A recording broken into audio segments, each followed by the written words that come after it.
nga o min pele la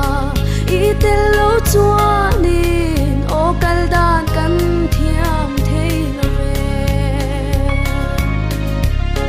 min shuai le ro kalal li su a har ka ti mange lalpa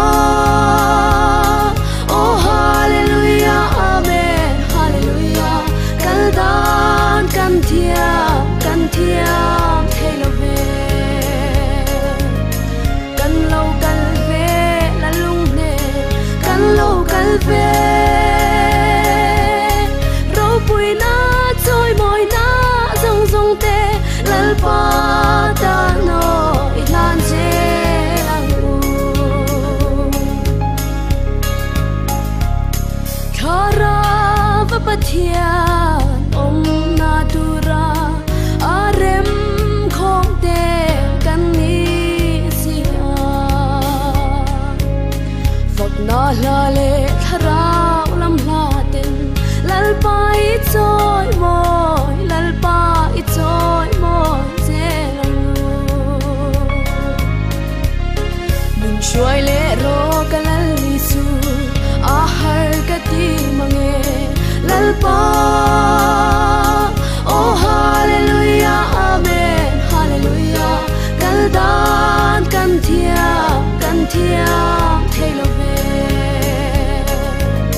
kan lo kal ve la lung ne kan lo kal ve ro pui na choi moi na zong zong te lalpa ta no i lan je lang u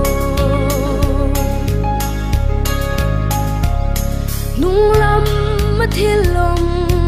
te thei gilin tiam chi lam mi pan thua yang she na le lung ngai na kara po o ma ngai na ne lalpa rong I bon je lang min shuai le ro kalal li su a har ka ti mange lalpa oh hallelujah amen hallelujah kaldan kan thiam thei lo ve kan lo kal ve la lung ne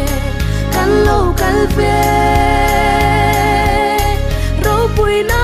choi moi na zong zong te lalpa ta no i lan je lang u min shuai